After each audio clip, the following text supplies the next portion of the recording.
Kita akan masuk ke sebab yang ke-20 dan kemungkinan besar masuk juga ke sebab ke-21 ya. Ada dua di sini. Tapi salah satunya kita bahas dulu, yang ke-20 yaitu lalai dalam memperbaharui iman. Jadi teman-teman kita ini tidak boleh luput dari konsep Ahlus Sunnah wal Jamaah, yaitu iman bertambah dengan ketaatan, berkurang dengan kemaksiatan.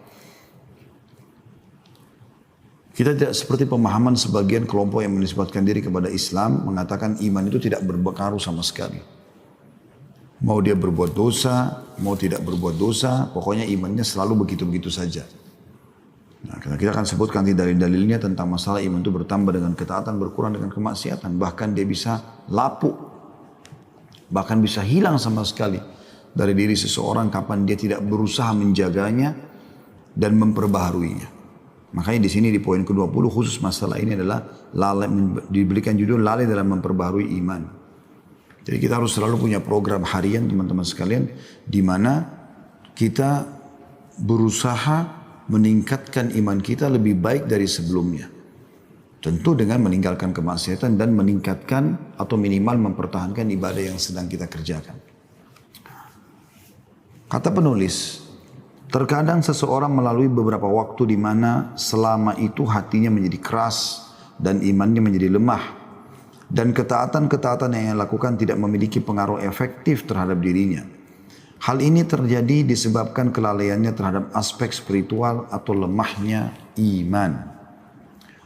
Setiap muslim mengetahui bahwa keimanan dapat bertambah dan berkurang. Iman akan bertambah dengan melakukan ketaatan kepada Allah yang Maha Pengasih, dan akan berkurang dengan melakukan ketaatan kepada syaitan yang terkutuk. Jadi kapan kita melakukan ketaatan kepada Allah Subhanahu wa taala dan tidak perlu kita berlebihan dalam masalah itu. Lakukan yang wajib, ikutkan dengan yang sunnah semampu kita. Dan kita tidak dianjurkan dalam Islam memaksakan diri dalam arti kata yang melampaui batas ya.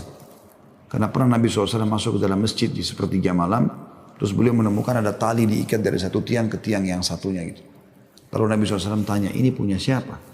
Kata orang-orang di sekitar situ, ya Rasulullah, milik anak anda Zainab radhiyallahu anha. Anak Nabi SAW rupanya saking tidak maunya ketinggalan sholat malam, maka beliau gantung tali, kalau ngantuk tangannya dua-dua digantung kiri kanan di situ. Maka Nabi SAW mengatakan, cabut ini. Kalau seseorang di antara kalian mengantuk dalam sebuah riwayat, kalau seseorang di antara kalian mengantuk, maka istirahatlah dulu. Baru dia bangun untuk sholat. Dan syaitan, kalau kita tidak taat kepada Allah, berarti kita taat kepada syaitan. Dan ini bahaya. Jalan di muka bumi cuma dua. Pertama keselamatan, yang kedua kesesatan. Dan tidak ada jalan yang ketiga. Dan tidak bisa dicampur adukkan. Anda harus tentukan. Jalan pertama jalan keselamatan, kebahagiaan, ketentraman, rezeki melimpah segala macam. Yaitu jalan menuju ke Allah. Allah Tuhan kita yang selalu kita ikrarkan la ilaha illallah. Tidak ada Tuhan yang berhak disembah kecuali Allah. Juru bicaranya Allah yang menyampaikan apa yang Allah inginkan adalah para rasul dan para nabi dan rasul. Penyambung lidah para nabi dan rasul adalah para ulama dan dai. Yang kata Nabi SAW, al ulama warahatul anbiya. Ya, ulama adalah pewarisnya para nabi. Kalau anda hadir di majlis para da'i, para ulama, anda akan dipandu ke jalan para nabi, dan itu adalah menuju ke jalan Allah, dan ujungnya adalah surga. Ini jalan yang benar. Gak ada yang lain. Jadi makanan, minuman, pakaian, pergaulan, apa saja diatur oleh agama Allah Subhanahu wa ta'ala. Jalan yang kedua, jalan yang sesat, binasa, kehancuran, ujungnya neraka, yaitu jalannya iblis. La'natullahi alaih, ini iblis, pemimpin syaitan. Juru bicaranya dukun, peramal, penyamun, penyihir, ahli maksiat. Kapan kita bergaul sama juru bicara syaitan, dipandu ke jalan syaitan dan ujungnya adalah neraka. Tidak ada jalan yang ketiga. Tentukan keputusan anda. Maka di sini kalimat penulis sangat baik. Dia mengatakan setiap muslim mengetahui bahwa keimanan dapat bertambah dan berkurang. Iman akan bertambah dengan melakukan ketaatan kepada Allah yang Maha Pengasih, dan akan berkurang dengan melakukan ketaatan kepada syaitan yang terkutuk. Rasulullah SAW, sang dokter batin, telah menerangkan kepada kita bahwa iman seseorang dapat berkurang dan rusak sebagaimana rusaknya pakaian. Dan ini yang kita katakan tadi. Jadi pemahaman Ahlus Sunnah wal Jamaah jelas, iman bertambah dengan ketaatan, berkurang dengan kemaksiatan. Di antara dalilnya adalah hadis ini. Sebagaimana diriwayatkan dari Ibnu Amr, Abdullah bin Amr bin As radhiyallahu anhu, ia berkata, Rasulullah SAW bersabda, innal imana la yakhluqu fi jawfi ahadikum kama yakhlaqu. Innal imana la yakhlaqu fi jawfi ahadikum kama yakhlaqu thawb. Fas'alullaha an yujaddidal imana fi qulubikum. Sesungguhnya iman di dalam hati seseorang di antara kalian pasti lapuk, sebagaimana pakaian menjadi lapuk. Maka hendaklah kalian memohon kepada Allah agar Dia memperbaharui iman di dalam hati kalian. Jadi di sini, ya, ini hadis tentu diriwayatkan Hakim dalam Mustadrak dan At-Tabarani juga, dan ini disebutkan oleh Syekh Al-Albani dalam silsilah hadis sahih nomor 1585. Al-Manawi atau Munawi mengatakan rahimahullah, Rasulullah SAW mengungkapkan iman secara metaforis atau majazi, bahwa iman itu sama dengan suatu benda yang tidak akan utuh seperti bentuknya semula. Maka apabila seseorang membicarakan kalimat iman, lalu ia menodainya dengan perbuatan buruk, lalu ia kembali pada imannya semula dan meminta ampun akan kesalahannya, maka sesungguhnya ia telah memperbaharui apa yang telah ia nodai dan mensucikan apa yang telah ia kotori. Nah, artinya di sini dia akan bertambah dengan ketaatan iman itu dan berkurang dengan kemaksiatan. Bahkan dia bisa membesar, menebal, menjadi sangat indah, terhiasi dalam hati seseorang.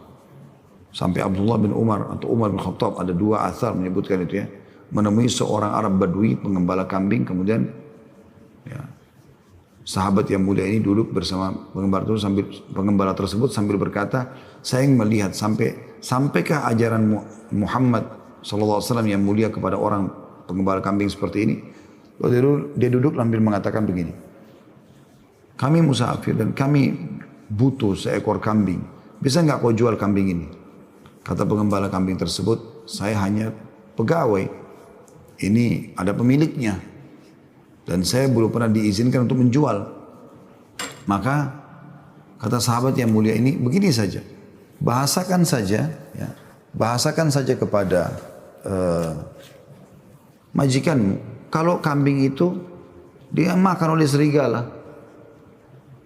Maka kata orang tersebut sambil menangis, kalau majikanku tidak tahu bagaimana dengan Allah, di mana Allah? Maka sahabat ini menangis terisak-isak karena terharu melihat keimanan sudah sampai pada orang Badui seperti ini. Jadi kalau tebal iman itu luar biasa pengaruhnya. Dia akan mengokohkan seseorang di atas kebenaran walaupun harus dicabik-cabik badannya. Sampai seorang sahabat bernama Khabbab bin Arad radhiyallahu anhu itu pernah disiksa, ya, itu sampai bolong dari tulang luas, tulang belakangnya ini dari atas, dari pundaknya sampai ke tulang ekornya, bolong berwarna hitam.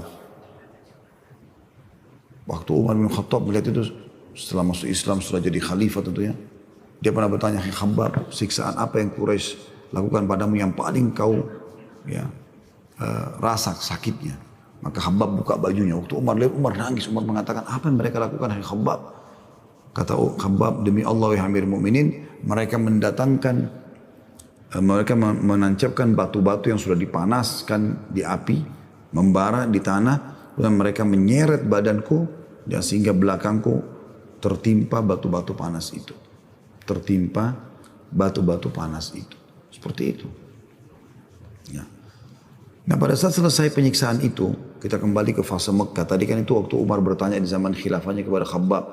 Khabbab waktu pertama kali disiksa beberapa tahun yang lalu waktu Nabi SAW masih hidup di fase Mekah.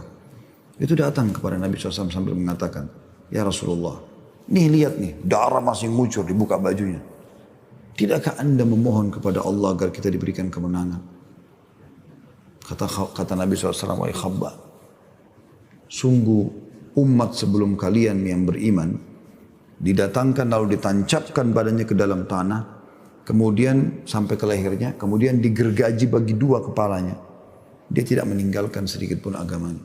Ya, karena imannya setebal itu, sampai-sampai gergaji dipotong ini pelan-pelan kepalanya, dia nggak mau tinggalkan. Itu kenapa? Karena iman itu dipupuk terus, diperbaharui terus, sehingga sampai pada tingkat derajat betul-betul mau mati pun di atas kebenaran nggak ada masalah.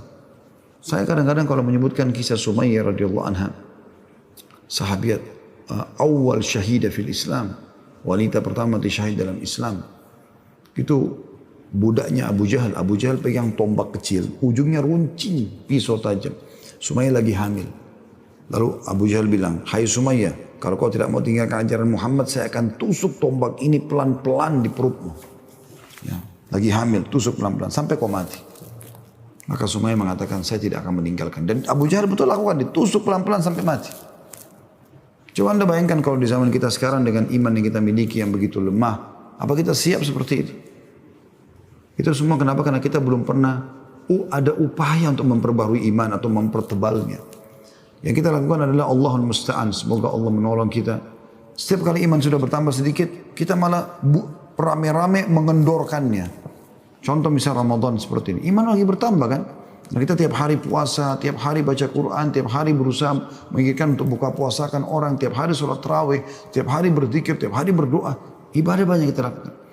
Seharusnya setelah Idul Fitri, itu terus kita pupuk tuh, perbaharui terus, jaga sampai Ramadan akan datang. Jadi bekal 11 bulan ke depan. Ini enggak. Tiba Idul Fitri, Alhamdulillah. Bukan Alhamdulillah karena berhasil memupuk iman. Dan sudah punya bekal tambahan. Skill spiritualnya lagi meningkat. Maka dia tinggal jaga. Enggak, Alhamdulillah. Dia gembira. Kenapa? Karena sudah tidak puasa lagi. Tidak lagi sholat malam. Tidak lagi baca Quran. Seperti seakan-akan Alhamdulillahnya ini salah tempat. Karena Alhamdulillah lepas dari penjara ibadah. Tanda kutip bagi mereka. Ini kan begitu keadaannya. Jadi kita bukan memupuk iman kita supaya terus kita tambah. Naikkan. Dan itu tidak ada batasnya. Makin kuat, makin tebal kita makin kokoh di agama Allah SWT. Sehebat apapun ya, cobaan yang datang kecil semua di mata orang beriman. Sampai mereka harus dibunuh pun mereka siap. Tapi sayangnya teman-teman sekalian, kita kalau iman kita sudah mulai naik. Misal level itu ada sekian juta level. Kita baru naik level 10 saja. Begitu lepas dari pelatihan kayak Ramadan, begitu selesai pulang umroh dan haji, begitu selesai pulang dari taklim, kita yang turunin kembali ke nol. Bahkan mungkin minus. Sehingga kita hanya merasakan kenikmatan pada saat di majlis ilmu, pada saat kita lagi di Masjid Haram atau di Masjid Nabawi kalau lagi umroh dan haji, atau pada saat kita lagi jihad di medan jihad, atau pada saat lagi di bulan Ramadan seperti ini. Selebihnya sudah tidak ada lagi keimanan. Ini yang keliru. Ini yang sedang kita titik beratkan teman-teman sekalian. Jaga, iman itu mahal. Mahal sekali. Kalau dia sudah naik levelnya, tingkatkan terus, jaga dia. Dan dia mudah sekali untuk dinaikkan. Yaitu dengan konsisten, komitmen, mengerjakan ketaatan. Selalu lakukan ketaatan. Komitmen itu. Ada kesempatan dosa, tahan. Gak mau lakukan, tutup. Akan terus naik. Dan kalau makin naik, nanti godaan-godaan syaitan yang kecil-kecil sudah gak bisa lagi tembus ke kita. Dia harus buat godaan yang besar baru bisa menembus kita. Itu pun kalau kita terus perbaharui, dia akan kewalahan. Karena kan saya sering kasih contoh teman-teman. Perumpamaan kita sama syaitan seperti orang yang sedang berlomba lari. Kalau ya kita tetap stuck di tempat, nggak memulai ibadah, nggak memperbaharui iman, maka syaitan di sebelah kita terus saja berusaha menjatuhkan kita. Kau nggak bisa, kau nggak mampu, kau pasti kalah, diolok-olok supaya kita tidak bisa. Tapi kalau kita mulai berlari, syaitan tidak akan bisa menggoda kita kecuali dia harus berlari minimal kecepatannya seperti kita. Itu pun dalam kondisi lari, godaan tidak akan terdengar maksimal. Biar dia teriak-teriak, biar dia caci maki, kita tetap lari. Kalau kita terus ibadah, syaitan goda apapun kayak mental nggak bisa. Kapan dia bisa? Kalau kita kendor lagi, kita berhenti. Ramadan ini teman-teman pelajaran paling besar, luar biasa gitu. Sekarang ini jarak antara kita sama syaitan penggoda 1 bulan kalau kita mau rasionalkan ya. Setelah Idul Fitri insya Allah, semoga Allah jaga kita di atas ketaatan dan istiqomahan. Itu teman-teman sekalian, setelah Idul Fitri, jarak kita sama syaitan itu 30 hari, 1 bulan. Karena mereka kan dibelenggu selama Ramadan. Mereka tidak ada luasa menggoda, jadi jaraknya jauh. Kalau kita jalan kaki dari Indonesia, mungkin sudah sampai ke Saudi 1 bulan jalan kaki itu. Jaraknya jauh. Anda coba lanjutkan sampai ke garis finish, yaitu meninggal dunia, sampai mati. Terus syaitan ketinggalan jauh, nggak bisa kejar Anda. Susah menggoda Anda, karena Anda terus aja komitmen salat malam, komitmen baca Quran, susah dia menggodanya. Nah syaitan hanya bisa menggoda orang-orang yang begitu tiba Idul Fitri tadi. bersyukur, alhamdulillah karena saya sekarang bebas dari penjara ibadah. Sudah boleh pacaran, udah boleh zina lagi, udah boleh bohong lagi, udah boleh riba lagi, udah boleh ini lagi. Tinggalkan semua ibadah-ibadah. Tidak ada lagi sholat malam, tidak ada lagi puasa sunnah, tidak ada apa-apa. Nah orang ini seperti orang yang sudah dekat garis finish, musuhnya sudah jauh, dia duduk manis di pinggir jalan. Kenapa kamu di sini? Tunggu rival saya, tunggu syaitan datang. Kenapa? Itu contohnya ini yang dimaksudkan. Iman dapat bertambah dan berkurang. Sebagaimana Rasulullah SAW telah menerangkan hal itu dalam hadis Abu Hurairah radhiyallahu anhu. Ia berkata, Rasulullah SAW bersabda, Innal imana la ya'rizu ilal madinati kama ta'rizul hayyatu ila juhriha. Sesungguhnya iman itu akan kembali ke Madinah sebagaimana kembalinya ular ke dalam lubangnya. Hadis ini riwayat Bukhari Muslim. Para ulama berkata, hadis ini merupakan keterangan bahwa iman dapat bertambah dan berkurang. Sebagian orang terkadang tidak memperdulikan bertambah dan berkurangnya iman. Padahal para sahabat Rasulullah SAW sangat besar perhatiannya pada aspek ini. Bisa bermakna juga hadis ini, salah satu cara memperbarui iman, kunjungilah kota Madinah. Karena iman kembali ke sana.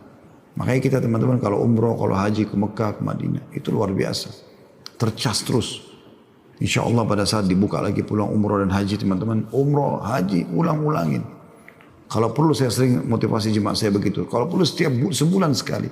3 pekan anda di Indonesia, sepekan anda di Saudi. Cas iman. Sujud depan Ka'bah, baca Al-Quran, sholat sunnah, duha, sholat tahajud di Masjid Haram, di Masjid Nabawi. Kunjungin kuburan Nabi SAW. Udah seminggu gak boleh diganggu. Minimal itu obat dari 3 minggu kita sibuk dengan urusan dunia. Daripada anda membuang-buang waktu cuma rekreasi biasa sama keluarga. Umrah. Kata Nabi SAW, terus ikutkan, rutinkan umroh dan haji. Karena keduanya akan menghilangkan kesusahan hidup dan kemiskinan. Sebagaimana api menghilangkan karat dari besi. Harus kita lakukan. Perbaharui iman. Disebutkan dalam sebuah riwayat bahwasanya Umar bin Khattab berkata kepada para sahabat, marilah kita menambah dan meningkatkan iman kita. Maka mereka pun segera melakukan zikir kepada Allah Ta'ala. Umar bin Khattab setiap hari jalan. Dia lihat kalau ada orang berbuat amal saleh. Contoh pernah satu malam, beliau sudah sangat letih dari pagi sampai malam urus negara, urus masyarakat sana sini. Pas selesai sholat isya, beliau selesai salam, orang semua sudah sholat ba'diyah, udah pulang. Tinggal beberapa sahabat yang lagi duduk. Kemudian Umar bin Khattab pun datang sama mereka lalu berkata, apa yang kalian lakukan di sini, kenapa belum pulang? Kata mereka, kami masih menyelesaikan beberapa zikir kami dan kami mau berdoa kepada Allah. Kata Umar, kalau begitu mari kita berkumpul. Masing-masing kita memanjatkan doa kepada Allah Subhanahu wa Ta'ala untuk dirinya dan teman-temannya. Maka mulailah Umar mulai doa, teman yang lain mengaminkan, yang satu lagi berdoa, seperti itu. Setelah selesai kata Umar, cukup sampai sini. Ya, cukup sampai sini. Udah, mereka pulang habis itu. Jadi saking maunya mereka menambah keimanannya. Maka mereka pun atau disebutkan juga dalam riwayat Ibnu Mas'ud radhiyallahu anhu bahwa banyak berdoa seraya berkata, ya Allah tambahkanlah iman, keyakinan dan pengetahuan kami. Ini diambil dari Fathul Bari Syarah Sahih Bukhari yang ditulis oleh Ibnu Hajar jilid 1 halaman 63. Abu Bakar bin Al-Arabi juga berkata rahimahullah, sungguhnya seorang hamba pada pertama kalinya beriman secara wajib, kemudian ia harus secara kontinu memperbaharui imannya pada setiap kali ia berfikir dan merenung, karena memperbaharui iman adalah iman itu sendiri. Ini luar biasa ini. Ini juga sama diambil dari Fathul Bari Syarah Sahih Bukhari tulis Ibnu Hajar di jilid 1 halaman 63. Abdullah bin Rawaha radhiyallahu anhu menarik tangan seseorang di antara para sahabat pada saat bertemu lalu berkata, "Ta'al nu'minu sa'ah." Mari saudaraku kita meningkatkan iman kita barang sesaat. Bahkan para sahabat kalau mereka bertemu mereka sering mengucapkan bahasa ini, "Ta'al nu'minu sa'ah." Ayo kita menambah iman kita sesaat. Maka mereka membahas walaupun hanya sebuah ayat, walaupun hanya surah Al-Asr, walaupun hanya 10 ayat Al-Quran, mereka saling mengingatkan kembali. Jadi tujuan itu untuk saling mengingatkan, itu manfaatnya besar. Makanya Allah SWT mengatakan dalam Al-Quran, A'udzubillahi minasyaitonir rajim, fadzakir fa inna dzikra tanfa'ul mu'minin. Saling memberikan peringatanlah karena peringatan bermanfaat bagi orang-orang beriman. Selanjutnya kata penulis, masalah seputar bertambah dan berkurangnya iman adalah suatu masalah yang jelas lagi mulia. Karena dalil-dalilnya jelas, sesungguhnya termasuk bagian dari kecerdasan seseorang adalah ia mengetahui apakah iman bertambah ataukah berkurang. Dengan apa ia menambah imannya dan bagaimana imannya dapat berkurang. Ini adalah masalah yang banyak dilalaikan manusia, terutama oleh mereka yang konsisten atau multazimin atau yang istiqamah. Dan oleh manusia pada umumnya hingga iman di dalam hati sebagian mereka menjadi usang dan tua, tidak berdaya. Bahkan kelemahan ini terkadang mencapai pada taraf kekeringan rohani. Maka akibatnya adalah hatinya tergantung kepada kehidupan duniawi dan pada gilirannya ia lupa akan segala sesuatu yang berhubungan dengan kehidupan akhirat. Baik secara lisan maupun secara praktek. Kekeringan rohani dan lemahnya iman tersebut memiliki beberapa gejala yang dapat diketahui antara lain. Pertama, melemahnya rasa khusyuk dalam beribadah, terutama dalam melaksanakan sholat. Kalau anda sudah rasakan ini, maka berarti iman anda lagi turun. Segera bertobat kepada Allah Subhanahu Wa Taala agar khusyuk itu muncul. Jadi walaupun kita tidak mengerti apa yang kita ucapkan, tapi rasanya apa yang kita ucapkan ini terdengar jelas oleh kuping. Ya. Dan terenungi dengan sangat baik dalam hati walaupun hanya ucapannya. Apalagi kalau mengerti artinya maka diikuti dengan tangisan, ya, dengan ketundukan, kekhusyuan kepada Allah Subhanahu Wa Taala. Yang kedua, merasa keras hati. Keras hati ini seperti orang yang selalu saja merasa diri benar sendiri. Semua orang salah, tidak mau terima masukan, tidak mau terima nasihat. Setiap nasihat ini ada respon marah. Ini bertanda-tanda dia sedang berbuat dosa, maksiat. Yang ketiga, tidak ada pengaruh dan interaksi apapun pada dirinya jika mendengar bacaan Al-Quran dan nasihat. Ini saya sarankan di poin ketiga ini teman-teman kita di Indonesia atau di Asia Tenggara, jangan pernah luput membaca Al-Quran dengan terjemahannya. Terjemahannya. Kemarin sudah saya tunjukkan sebuah aplikasi yang namanya Nakhtim ya. Mudah-mudahan teman-teman tidak luput mendownload itu gratis, itu sangat bagus. Jadi selalu baca Al-Quran, lalu baca terjemahannya supaya menyentuh hati kita. Yang keempat, melemahnya kemauan untuk mendatangi majelis-majelis ilmu yang dapat mengingatkannya pada akhirat. Udah deh gak usah ikut pengajian, ada kumpul aja ngobrol-ngobrol, nongkrong. Ini berarti lemah imannya. Ingat solusinya pada saat itu terjadi, saya pernah bahas itu ya, di awal kita bahas buku ini teman-teman sekalian. Setiap kali anda malas mengerjakan sebuah ibadah, berarti anda ibaratnya sedang diserang oleh syaitan. Jadi dis ibadah itu. Maka yang harus anda lakukan adalah melawan. Melawan. Misal kita lagi tahu keutamaan sholat malam, tapi ngantuk, mau tidur. Pada tidur sudah cukup. Sudah 2 jam, 3 jam, 4 jam, 5 jam tidur. Sudah cukup sebenarnya. 2-3 jam aja malam sudah luar biasa, bagus, cukup. Lalu dia mau bangun sholat malam, berat rasanya. Nah di saat itu berarti anda sedang diserang. Orang kalau sedang diserang, supaya dia aman, dia balik menyerang. Atau paling tidak dia bertahan. Ada orang tidak, pasrah. Dibunuhlah dia sama musuh. Jadi pada saat kita lagi malas mengerjakan sebuah ibadah, berarti kita sedang diserang oleh syaitan. Bagaimana solusinya? Lawan. Di saat itu langsung bangun, wudu, sholat. Apa kata Nabi SAW? Kalau anak Adam tidur, diikat oleh syaitan dengan 3 ikatan. Kapan dia bangun, dia berzikir kepada Allah, dilepas 1 ikatan. Kalau dia wudu, terlepas 1 ikatan. Kalau dia sholat, terlepaslah ketiga ikatan di tubuhnya, dan engkau akan temukan orang itu paling bahagia pada harinya. Ya. Yang kelima, air mata kering, tidak menangis karena takut kepada Allah. Ini subhanallah, ngalir dengan sendirinya ya. Kalau seseorang itu dekatkan diri kepada Allah SWT, itu matanya mudah sekali menangis. Baca Al-Quran, lagi sujud berdoa, merundungi dosanya, mengingat tentang keindahan surga yang sudah pernah dia pelajari.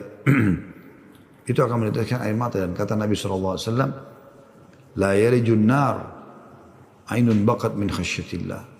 Tidak akan pernah disentuh oleh api neraka mata yang pernah meneteskan air mata karena takut kepada Allah.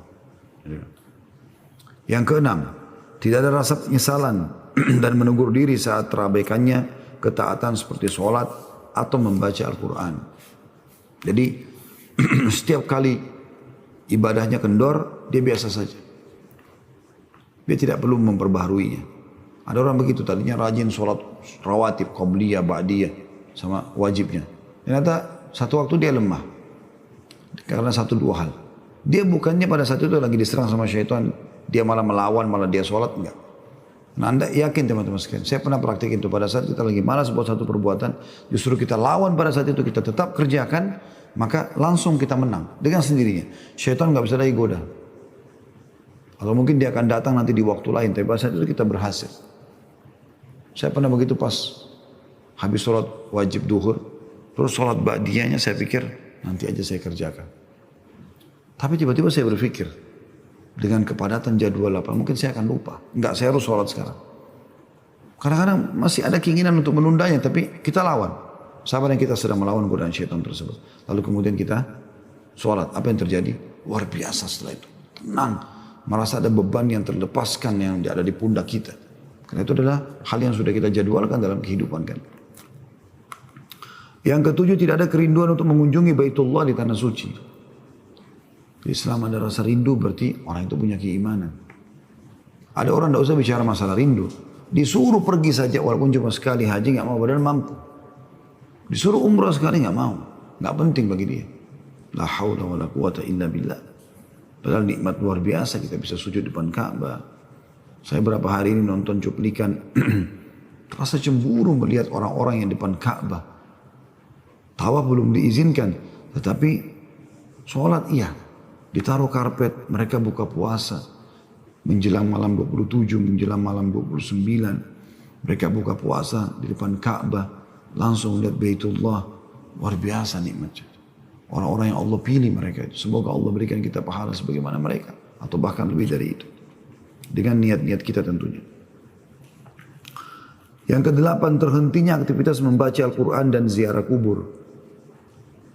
Jadi kalau sudah lewat satu hari Anda tidak baca Quran walaupun satu ayat, berarti tanda-tanda itu. Dan juga tidak pernah ziarah kubur. Tidak pernah mau ambil pelajaran dari kuburan, padahal kuburan ada di sekitar rumahnya. Dan saya sudah pernah ingatkan teman-teman, tentu nasihat buat diri saya dulu baru Anda semuanya. Jangan pernah tinggalkan walaupun cuma 10 ayat per hari. 10 ayat saja. Gak usah lebih. Karena kata Nabi SAW, sampai membaca 10 ayat di malam hari Al-Quran, maka dia akan diberikan 1 kintar. Dan 1 kintar itu lebih baik daripada dunia dan seluruh isinya. Seperti itu. Juga ziarah kubur, kata Nabi SAW, kuntu nahitukum an ziaratul kubur fazruha fa inna tudzakkirul akhirah. Dulu di Mekah aku pernah larang kalian ziarah kubur. Sekarang di Madinah sudah banyak kuburan muslimin. Ziarahilah karena dia mengingatkan akhirat. Yang kesembilan, berlebihan dalam melakukan perkara-perkara mubah dan menganggap enteng hal-hal yang syubhat. Berlebihan dalam tidur, berlebihan dalam makan, berlebihan dalam berpakaian. Begitu juga menganggap remeh syubhat. Ya masih syubhat, tidak apa-apa lah, kerjakan saja. Seperti itu. Nah, ini bahaya sekali ya. Dosa itu dibagi dua oleh para ulama, ada dosa syahwat. Dosa yang diikuti dengan syahwat, zina, bohong dan segala macam. Ini umumnya orang menyadari kesalahannya. Dan dia lebih mudah untuk meninggalkan. Kalau diberikan peringatan, karena dia menyesali. Yang bahaya dosa yang kedua, dosa syubhat. Dia terbawa dengan syubhat. Dia nggak tahu kalau dia sedang salah, dia kira sedang ibadah. Kayak pelaku-pelaku bid'ah, pelaku kesyirikan. Bahaya sekali. Karena dia anggap dirinya lagi ibadah, padahal sebenarnya itu kesalahan. Ini bahaya sekali. Harus hati-hati. Yang ke-10, mencari masjid yang cepat dalam pelaksanaan sholat Jumat dan khutbah. Ini tanda-tanda lemahnya iman. Ya. Kenapa nggak mau dengar khutbah, nasihat? Kenapa nggak mau ikuti sholat yang panjang? Kata beliau, faktor-faktor yang menjadi penyebab kelemahan ini berbeda antara seseorang dengan lainnya. Dan berbeda pula kadar kekuatan iman